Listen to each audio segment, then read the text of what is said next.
The righteous cry, faith and justice in Psalm 10. Psalm 10 is a powerful and evocative text, filled with raw emotion, striking imagery, and a profound moral challenge.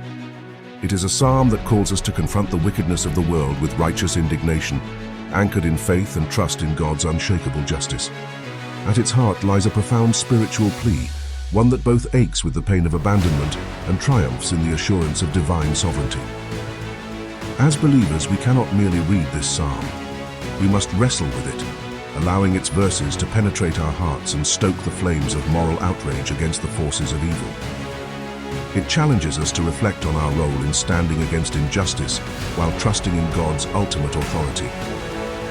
The psalm opens with an agonizing question: "Why standest thou afar off, O Lord?" The psalmist's voice is trembling, reflecting the raw pain of feeling abandoned in times of suffering. It is not just a question, but an indictment, one that resonates with every believer who has ever felt the dark chill of God's perceived absence.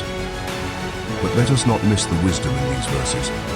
The psalmist's lament is not mere despair. It is a cry for God to witness the depths of human suffering and to act. It voices the torment of watching the arrogant crush the vulnerable, a phenomenon tragically familiar in our own world. Why standest thou afar off, O Lord? Why hidest thou thyself in times of trouble? The wicked in his pride doth persecute the poor. Let them be taken in the devices that they have imagined. In these verses we see the stark gulf between the wicked and the righteous.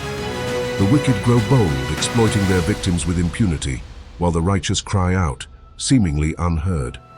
This cry of abandonment should not be foreign to us as believers, but should instead move us toward a deeper conviction of God's justice. The psalm shifts to unmask the wicked, and what a damning image it creates. The arrogant, blinded by greed and pride, boast in their defiance of God, believing they are untouchable. They bless the covetous, those who harm others for profit, actions that are an affront to God's holiness. For the wicked boasteth of his heart's desire, and blesseth the covetous, whom the Lord abhorreth the wicked, through the pride of his countenance will not seek after God. God is not in all his thoughts. His ways are always grievous. Thy judgments are far above, out of his sight. As for all his enemies, he puffeth at them. He hath said in his heart, I shall not be moved, for I shall never be in adversity. These verses should ignite a righteous anger in us. Is this not the same arrogance we see in our own time? Whether it manifests in systemic injustice, corporate exploitation, or personal acts of cruelty, the brazenness of the wicked remains unchanged. And yet, how often do we turn away, unwilling to confront such evil? The psalm reminds us that to remain silent is to condone injustice. The psalmist continues his denunciation, painting the wicked as predators, lurking like lions to devour the innocent. Their tools, deceit, fraud, and treachery. Their victims, the poor, the defenseless, those they deem too small to matter. His mouth is full of cursing and deceit and fraud. Under his tongue is mischief and vanity. He sitteth in the lurking places of the villages. In the secret places doth he murder the innocent. His eyes are privily set against the poor. He lieth in wait secretly as a lion in his den. He lieth in wait to catch the poor. He doth catch the poor when he draweth him into his net. He croucheth and humbleth himself that the poor may fall by his strong ones. He hath said in his heart, God hath forgotten, he hideth his face, he will never see it. Imagine the scene. A predator crouched, waiting with sinister patience to ensnare the helpless. This imagery strikes a nerve, doesn't it? It should enrage us. The wicked's audacity is not only in their actions, but in their belief that their deeds go unnoticed by God. Here lies our challenge as believers. Are we blind to these oppressive acts in our own communities? Do we walk by, too consumed by our own comfort?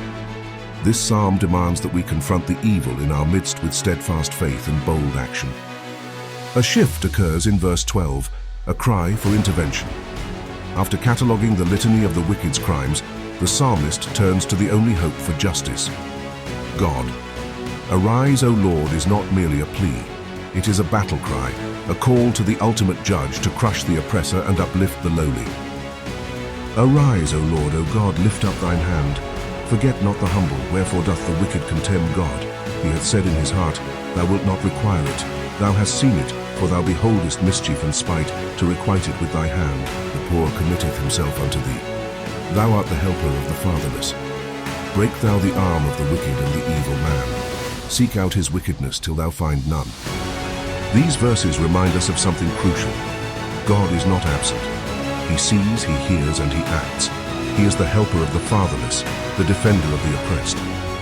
But as believers, do we mirror this cry for justice in our lives?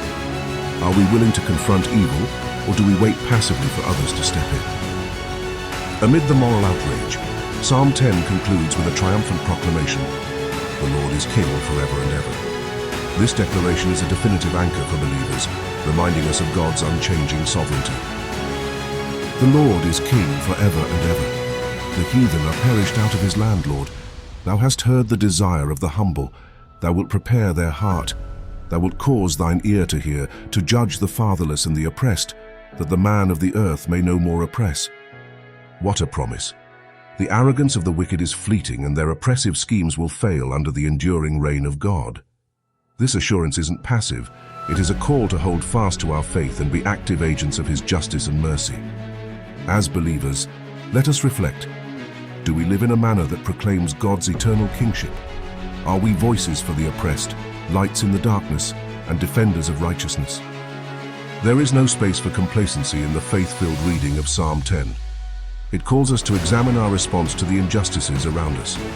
This week, take time to reflect on tangible ways to embody God's righteousness, whether through prayer, standing up against exploitation, or acts of generosity to help the oppressed. The cries of the oppressed rise to God, and his justice is never delayed or forgotten.